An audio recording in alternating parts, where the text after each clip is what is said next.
Hey, this is Rodney with the Life Enrichments, and in this video we're going to be looking at making a firewood shed or a lean-to off of a structure already existing.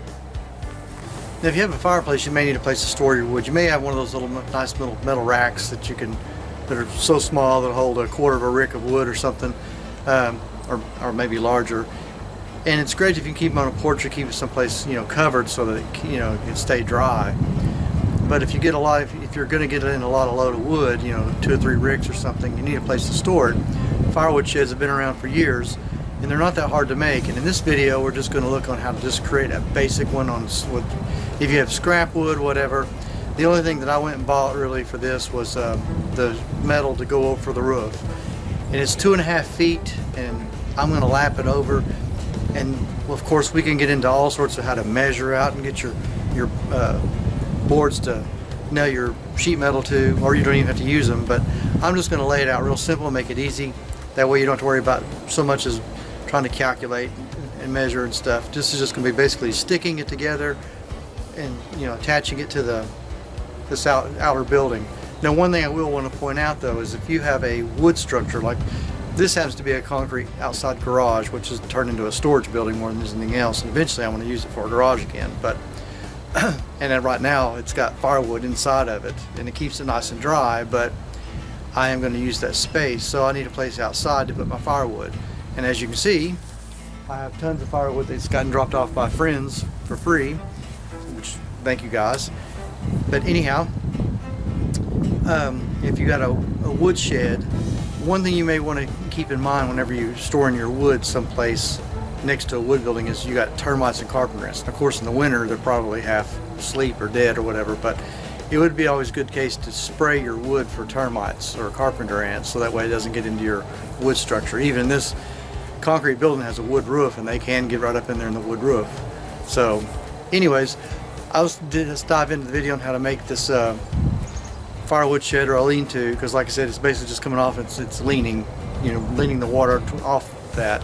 This is not going to be elaborate where it's got shelves for different types of wood, or or keeping it shelved like a lot of these fancy ones are. This is just a basic to keep it covered.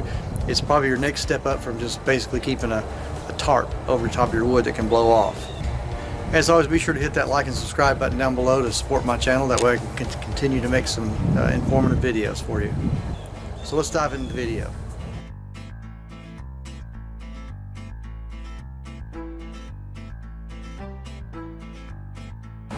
Okay, before we build a firewood shed, we're going to have to clear the area.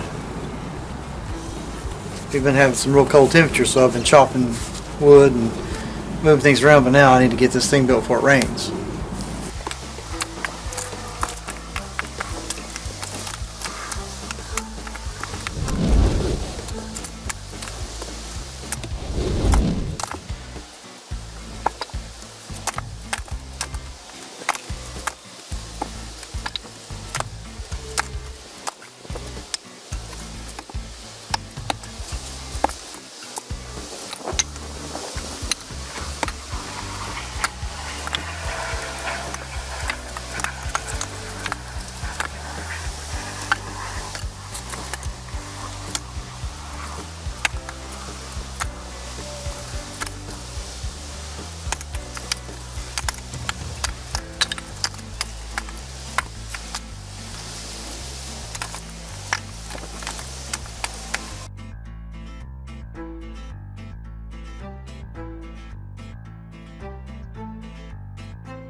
So what I'm going to be doing with this firewood shed is I went and bought 2 8-foot long pieces of shed metal. Basically, it's nothing really elaborate, it's just cheap. But they're 8 foot long. I got 2 of them. So what I'm going to have my firewood shed 8 foot wide, or roughly at approximately that. So what I'm going to do is make it come off from my building here about 4 feet. Now it's not going to be exactly 4 feet because I want to make my board at an angle. Now I already knew that I'm going to go 4 feet, so I'll cut this like 4 foot 7 inches or something like that to make up for the angles I'm going to put. Now when it comes to the angle, that's up to you. I mean, it's, if you have it completely flat, you know, the rain is going to come back to the building or not pour off. You're going to want some kind of angle to drop the water off. But unless your roof is real low, rain could come blowing in on the wood. Of course, you could have it tarped, but if you have it a little bit more of an angle like that, it'd work. It doesn't have to be exact. All you got to do is figure out the angle of one board. So what I'm going to do is take a pencil.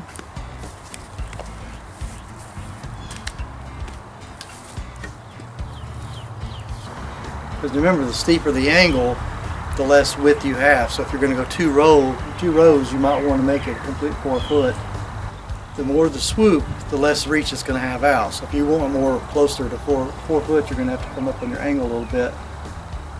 But I still want a little bit of angle to have good water runoff. And this looks good enough to me, so I've drawn my angle, and now I'm going to cut it.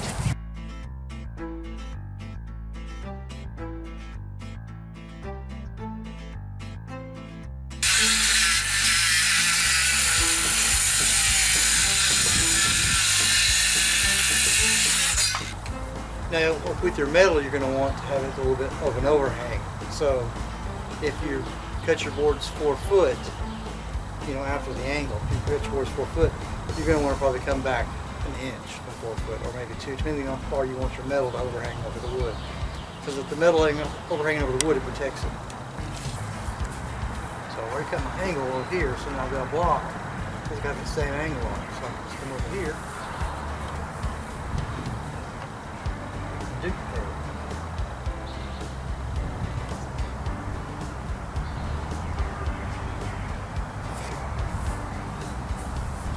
You want them to go in the same angle.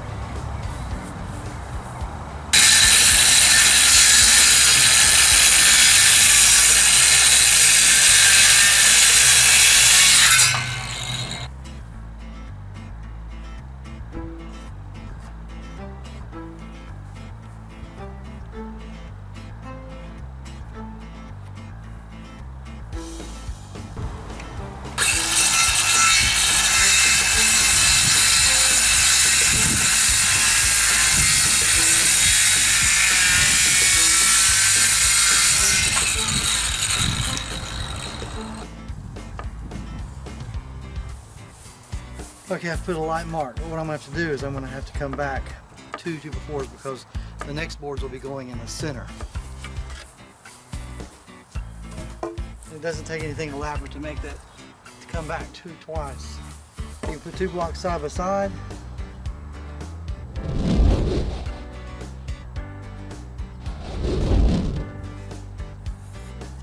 Or you just make 2 marks.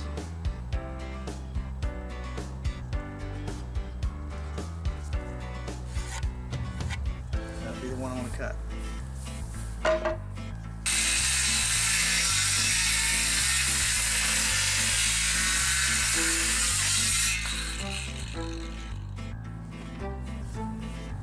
I'm just going to make 2 more of these.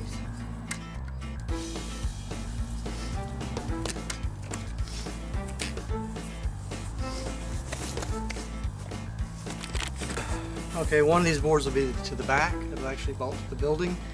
And the other one's going to be up front, be kind of like your fascia. And again, this doesn't have to be in 2x6. This is just scrap wood that I have. It's just sitting around going nowhere, not ever going to be used and being wasted. So, of course, probably I'll find a reason to use it once I'm done with this. But anyhow, like I said, I want the firewood shed to be 8 foot wide, but in reality, I'm going to cut this wood back 2 inches. That way I have an inch on each side overhanging of sheet metal. So I've cut it for 94 inches instead of 96. Now you may be wondering why I run the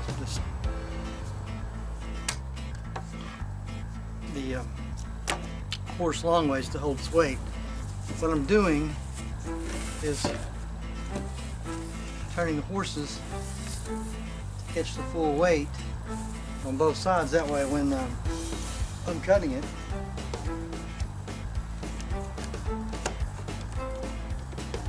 it doesn't try to collapse on the blade and it'll come apart. That way I get a smoother cut and I can focus on cutting the wood more so than trying to fight the wood.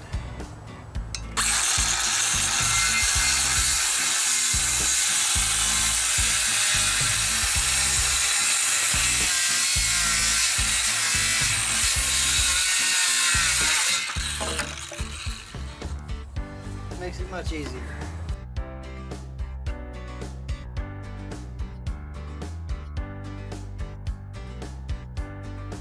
Now I just threw it up on something high enough to get my angle so I can get it flush with the backboard at that angle. And if you notice, I've got this drop down the edge. I mean, you could get fancy and bring this up to match the exact height of it, but you're going to have to put a angled cut across through there. And this is a firewood shed, and more than likely I'll probably tear it down in a few years when I do something different around here. But you can use nails, a nail gun, a screw gun, screws, whatever you want to use to hold it together. I just put 3 screws. I'll do the other side. I'm going to flip it around to where I can get the room to put the other side on. And then we're going to measure, like I said, when it's all said and done, this outer edge to the other outer edge when you put the board on the end will be 94 inches. So I'll start from 1 inch out and then come over 2 foot and mark my 2 foot so that I can put my other support boards across through there.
Just make it 23. Makes more sense.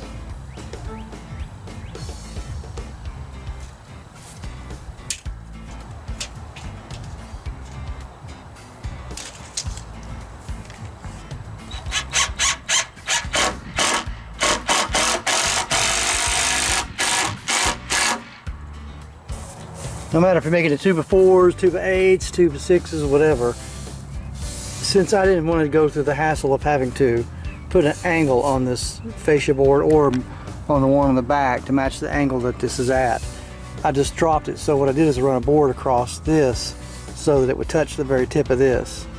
Because the metal is mostly going to be attached to this. I'm not too worried about attaching to that. I mean, I could always run a screw or a roofing or whatever, the sheet metal screws right through to that if I need to, but I doubt it. I mean, that much is not going to make a difference.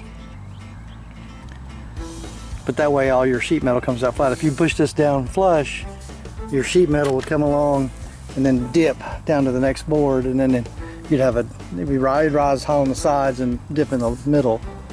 So kind of keep that in mind, kind of keep your geometry straight.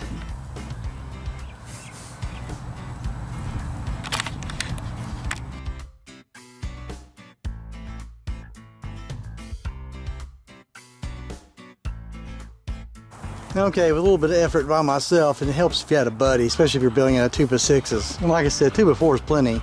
I'm just getting rid of my scrap wood, and that's what this project really is. If you're scrap wood, put some use to it, and get this wood out of the yard. But I just put some nails into the joint, into the mortar joint, where it just tap in real easy. Just kind of set it up there, and now I've drilled some holes. I'll use my rotary hammer to put a hole in the masonry into the block. You can use, most cordless drills have impact drive on them, and most of these Tapcon screws or concrete type screws come with drill bits. And for that matter, you can use a nail. I mean, if you just want to nail it in, it's up to you, whatever you want to use, but that's what I want to use here. Tapcon screws are my favorite because then you can screw them in and unscrew them if you need to take it apart. Use one Tapcon screw, but I am not going to screw this Tapcon screw all the way in.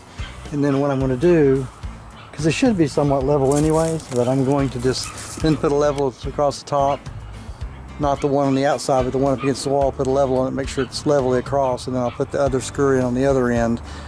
And that'll be enough to, not all the way in, that'll be able to support it. Then I'll get my legs on the corners.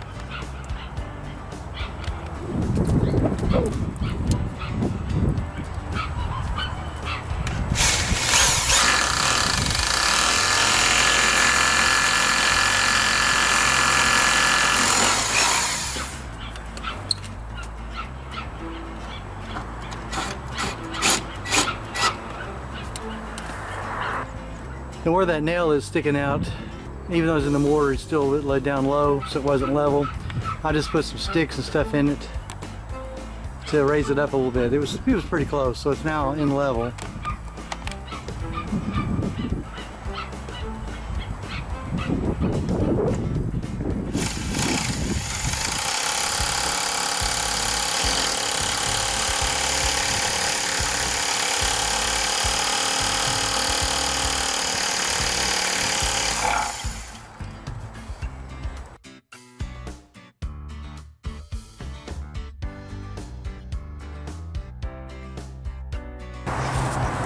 Okay, I threw this leg up here and just kind of plumbed it up at the level to make sure it's straight enough and my screws in it. I'm going to use a reciprocating saw or a sawzall to cut this top off, and this is still supporting. So now the reason why I went with this side is it's a little bit higher. If I went with the other side and I lift this side up, this side would never actually weigh down. So I just went with the highest side. I've got to move my concrete pad with the pole to catch, and then I will set the leg up there, level it out, put the screws in it.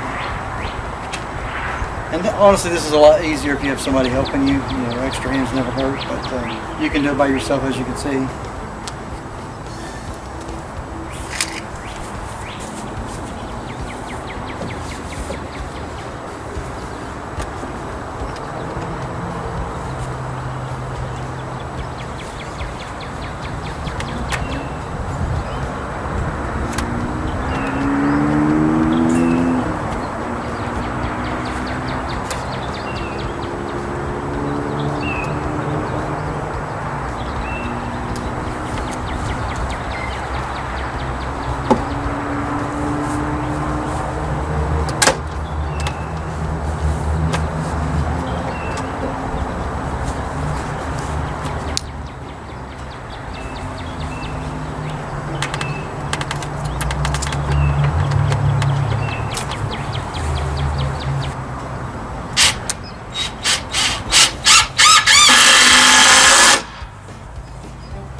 Now the next plan is to put gussets, and that's just like a piece of wood that runs from here to here and maybe from there to there. And the only reason you do that is just to keep it from shaking side to side. And really, as short as this distance is, it probably doesn't need a gusset to go from front to back so much, but the reason I want to do it is in case whatever, a lawnmower, throwing a log in or whatever, hitting that and kicking the leg back. And I'm actually going to put some angle metal or something, some type of anchor, just to anchor the bottom of the poles to the concrete pads I put down. It's totally up to you. It's just this probably overkill, but that's about all it needs now. You can see it's pretty sturdy without it, but that'll help it secure to whatever you're going to bolt it to. Your building may be a wood building, more common than having a concrete building here, but which may be easier to bolt to, because bolting to concrete's never that easy. So let's put the gussets in, and what I'm going to do is just use the scrap wood I had left over out of this, and whatever it cuts out to be is what it cuts out to be.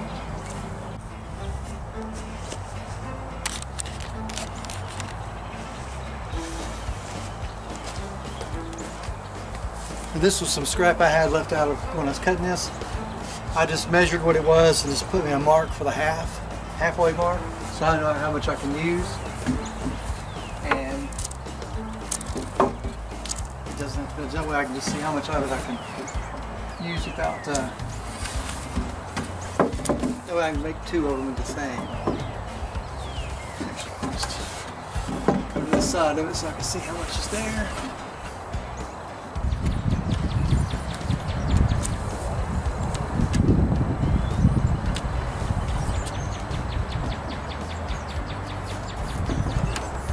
There's no real science in making these gussets. Like I said, it's just basically just to give this leg a little bit of support from being kicked around. And you really only have two directions, back and side to side.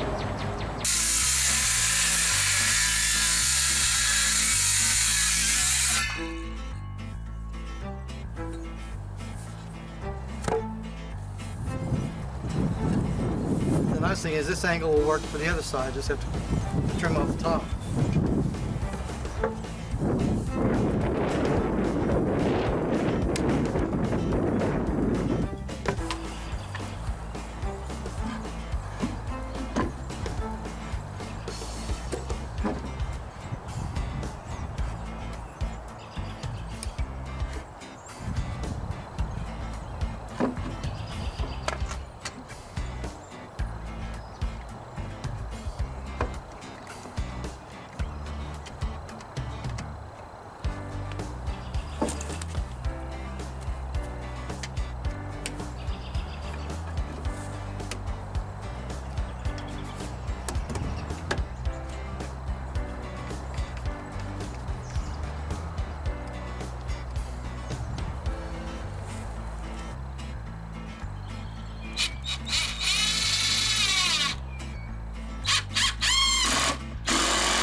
There you have it, just gussets, and now it's stout. And like I said, I'll put some plates at the bottom of these poles, that way if something hits it, it won't move it. I mean, it still can move a little bit.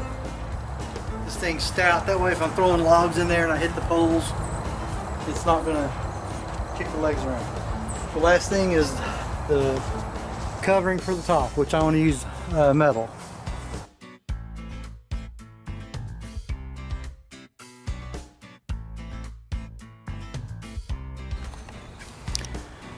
Now there's the type of sheet metal I'm going to use. It's just cheap barn type roofing metal. It's real thin. So I'm going to mark it halfway. It's one piece laying over top of the other, so there's two pieces laying there. And I'm just going to put a mark. They're 8 foot. I'm going to put a mark halfway through, then cut it, and that'll give me 4 pieces to cover that firewood shed with.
Now when using the sheet metal, just use a screw of the washer on to put them on. You can see how they are up there.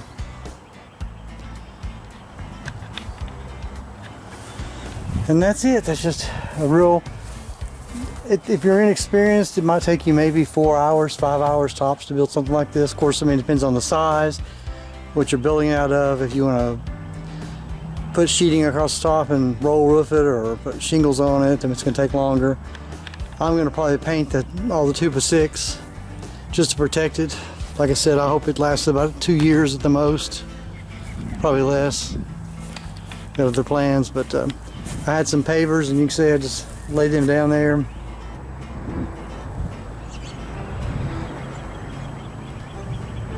Now let the logs lay on it without getting soaked up by the moisture on the ground, so to keep them dry. And you know, I'll probably throw a tarp over it too when it gets bad rains and stuff. But that's it. That's a firewood shed.